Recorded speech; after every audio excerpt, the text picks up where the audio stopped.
Alright, welcome to another installment of Elona video tutorials. We've gone over the basics of combat and of dungeon crawling, and the way a lot of equipment basically works, but now you've probably been visiting the shops and seeing all this amazing stuff that you just can't afford to buy. How am I ever going to get this stupid modern table that's 2,300 gold pieces? I can't afford that. Well, as it turns out, dungeon crawling is usually not very lucrative when it comes to gold pieces. The best way to make money is to visit this little bulletin board. You'll find one in every town, I believe, and look at the list of jobs. Now, there are a lot of different kinds of jobs you can take. I'm gonna go over some of them. Maybe all of them, I don't know yet. They'll always have similar names though, like I Want It. That's the name of a quest that you can take. Basically, one person in the town wants an item that another citizen has, and so you have to get that item either by buying it from the person in question, trading for it, maybe, or just flat out stealing it from them. It's up to you how you get it. I don't usually take this kind of quest because it's kind of a pain and it's not as straightforward as others. The Harvest Time sounds like a pretty easy quest. It's basically about picking crops. However, it can be a lot harder than it sounds. Let me just go ahead and take the Harvest Time quest and show you how it works. So it says here, I need to gather 20 stones of crops. So let's take this quest. Now, when you go to this bulletin board and you select a quest, you hit yes, and it will teleport you directly to the person who is offering the quest. So I'll say I will take the job, and it puts you down in this farm. And you're going to have a time limit, it says here 120 minutes, to gather the crops for this quest. And it's done by weight. So I go over here, there are some grapes, I push G to grab them, and it takes a minute. It takes a minute to pick up a crop. And so I picked up a grape and it's 0.9 stones. So that's not a whole lot. Let's try and get something bigger. Let's get this melon here. Now it'll tell you when you walk over it, it was grown small. So it won't be the best choice, but I'll pick it up and show you what happens. Well, looks like I'm getting attacked by this hermit crab. It interrupted me. So I have to kill that. Now I can gather the melon. Now the melon I just picked up is 1.5 stone. It doesn't tell you the current total that you've harvested so far. So you would have to look in your inventory, probably hitting the drop key, and I can see I've got the grape and I've got the melon. I would have to manually add those up to see how much I have. Now, the closer crops to the center are always going to be smaller. You want to go to the outlying areas here and generally get something that is grown larger, like this one, an apple grown rather big. Let's try and pick this one and see what happens. Alright, so let's check this out. You get these periodic time reminders of how long you have left in the quest. 100 minutes, 90 minutes, it's counting down from 120. So I picked up that apple and it's 7 stones. That helps me a little more. Let's go down here. There's a lettuce grown huge. I'm going to pick up this huge lettuce. Oh, I got interrupted by a snail. So I lost all my progress on trying to pick that crop. Just from a little snail attacking me. And I've got 80 minutes left. Let's try that again. Well, that one took a long time. You can see it counted down 70 minutes, 60 minutes. But I got the huge lettuce, and it was 10.9 stones. Let me see, do I have enough now? I don't quite have enough. I'm really close, but I'm not there yet. I'll probably need to pick one more thing. Let's get this apple grown handy. That should get me well into the amount I need. It's 3.4 stone. I have 40 minutes left, so I want to get to the center of the field again, because I believe I have enough to complete the quest. I should have a total of 20. You go to this box right here, and you can just hit enter, or you can hit O to open it. And I need to place all of these items inside. This is where it starts to tell you the total amount that you've delivered. Yeah, I've got plenty right here. So I can add this lettuce, and I have got 22.3. I have fulfilled the quest. Let's put the melon in there anyway. Hit escape. And now I've got the full amount that I need right here, but I still have time left in the quest, so let's get a little extra. Let's get these grapes.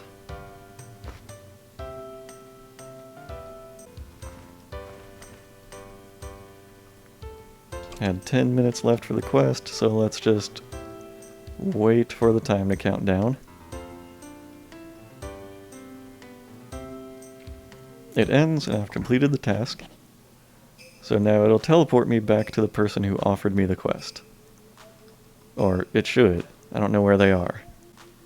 Okay, here's the person. The person with the quest will have this little icon over their head. So I talk to him, and there we go. I gained praise and fame for that, and the rewards for the quest will be dropped on the ground. Now, since I did more than the required amount for the quest, he had only offered me 997 gold, but I got 1400 for this, plus a platinum coin. This is your #1 source of platinum coins, is doing quests. You generally get 1 platinum coin for every single quest you do. He gave me seeds, and a radish, and a blue potion. Those are all mine to take. So that went pretty well. Those harvest quests depend generally on your strength, so if you have a high strength character, those are easier. You want high strength and high speed. Alright, let's talk about some more of the quests. Hunting is going to be a situation similar to harvest time. You'll be plopped down in a bit of wilderness, and you have to kill monsters until you have killed everything that is occupying that area. The $signs that you see here indicate how difficult the quest is going to be, plus how good the reward is going to be, obviously. So 1 green $sign is the lowest possible difficulty.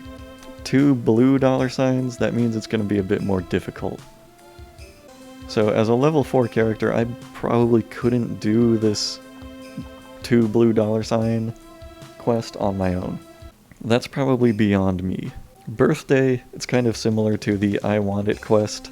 Basically, some random person in the town will want to give their kid a random item for their birthday. Unlike the I Want It quest, when you do a birthday quest, there is no guarantee that this item will exist anywhere in the town.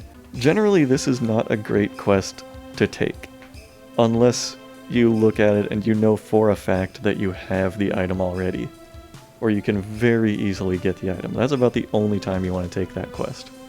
A couple of these higher level ones, Going on a Picnic and I Love Noodles, these are quests that relate specifically to the cooking skill.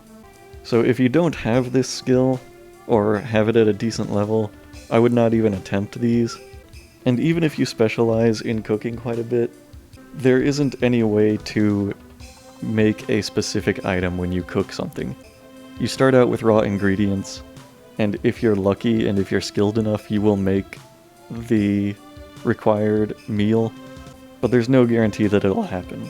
Again, instead of just accepting one of these quests, it's a better idea to buy the raw ingredients, try to make it, and then if you succeed in making whatever somebody wanted, then accept the quest and just take them the item already made. That's pretty much the only way to do one of these quests. Now, book delivery and escort needed, these two are some of my favorite quests to take. Especially book delivery. The way all of these quests will work is they will need you to travel from one town to another. In this case, just carrying a book to somebody in another town. In this case, escorting an NPC to another town. So this is going to be a good way for me to make a lot of money.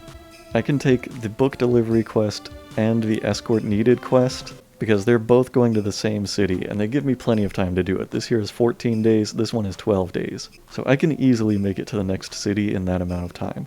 The only thing I will say about accepting these quests is, obviously, know if you are fast enough to make it to that town in that amount of time. It's good to travel around to all of the towns and just gauge how long it takes you to travel to each one. So I'm going to take these. Take the book delivery, Well, this person is sleeping. This will happen a lot. You'll want to take a quest from somebody who happens to be asleep. The easiest way to get around this is just wait for them to wake up. You can play a musical instrument near them and that'll wake them up, but it might also make them angry and like throw rocks at you if you're bad at playing the instrument. I think you can also hit them, but you don't want to do that. In fact, I'll try it. Maybe it can show you why. You press B to bash, and then you indicate a direction. I just hit the wizard. So I disturbed his sleep, I woke him up, and it gave me a -1 to my karma. Now karma is something that you find on your character sheet. Yes, okay. Right here, you'll see my karma is at 0 right now. The most consistent way to raise your karma is to complete quests. And there are numerous ways to lower your karma, usually by attacking friendly NPCs like I just did, or by failing quests, or, you know, stealing, murdering, all kinds of things like that. If your karma gets too low, city guards will attack you, and it's near impossible for you to kill a city guard. You don't even want to attempt it. I think karma maxes out at 20, so it's good to just generally keep it positive, you know, in case you need to do a bad deed once in a while and take that karma hit. So now I can talk to this guy, take the job. He wants me to transport this spell book, so I'll do that. I'll go back to the bulletin board. There's the escort needed quest, this random citizen. I'll do that.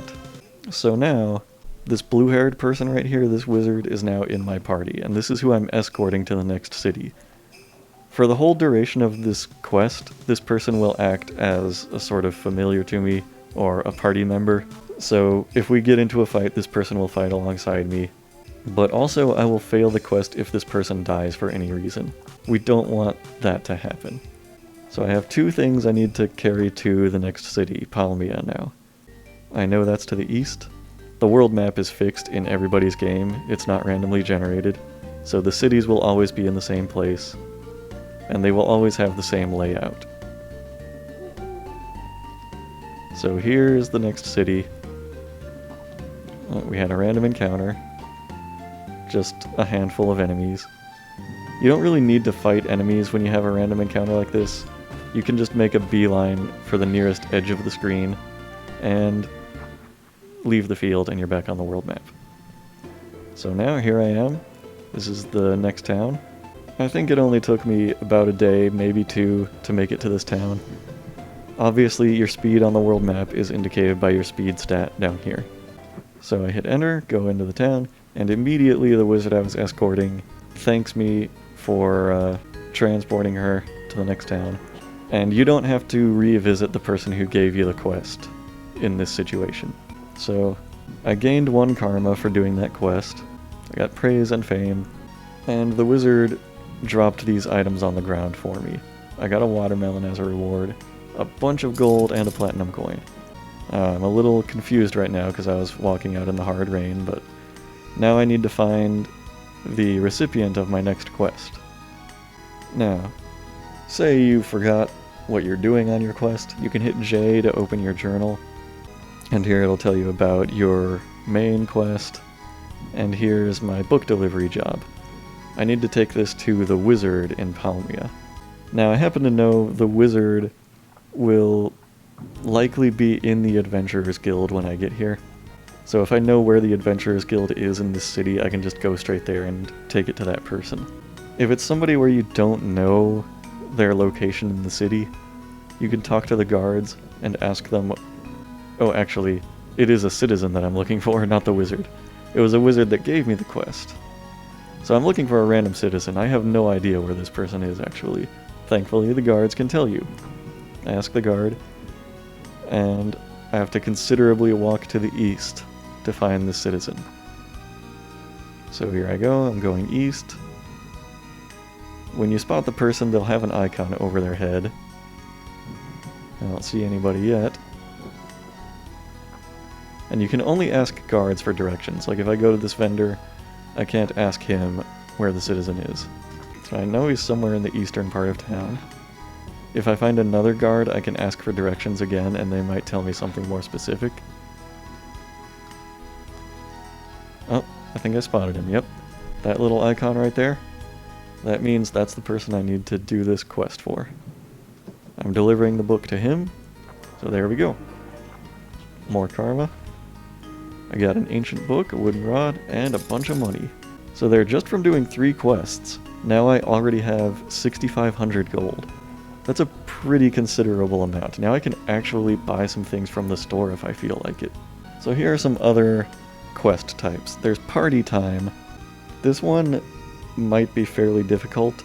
The premise of this one is that you will be transported into a room that'll be full of pianos and other instruments, and what you need to do is go around the room playing songs for people, and you get to keep any money that the party guests give you, and you'll also get a platinum coin, maybe some items, but you need to be pretty good at playing an instrument to do a party time quest. And as it so happens, playing an instrument is tied to your charisma skill. So this is another cooking quest, the My Stomach quest. It's very similar to the other 2 that I mentioned earlier. It works the exact same way.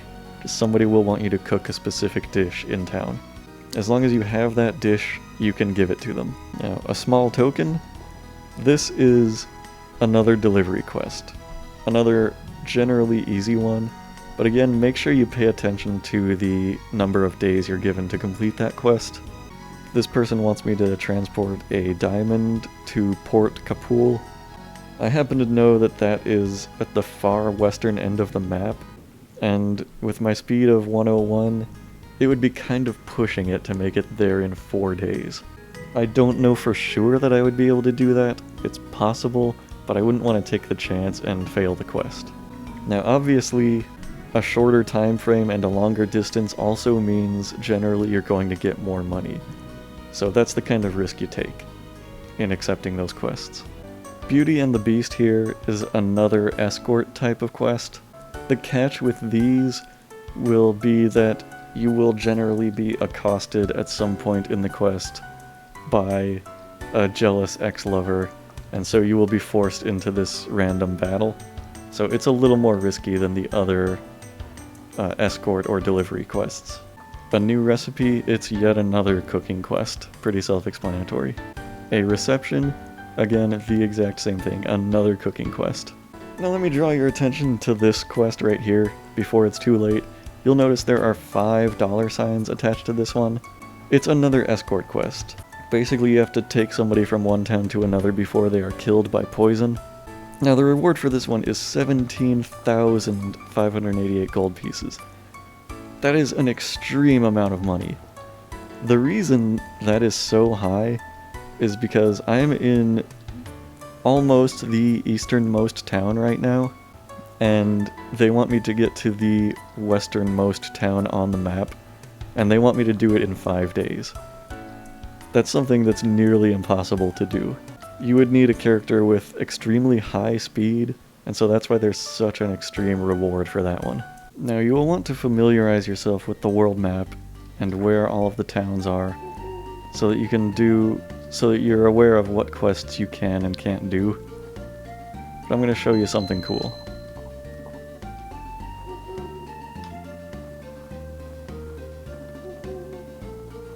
Way up in the northeast, there's this little snowy town called Noyle.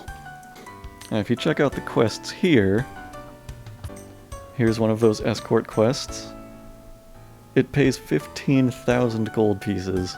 Ecologist, that's another delivery quest, pays 12,000 gold pieces. The reason is that this town is a bit farther away, it's a bit isolated from the rest of the towns.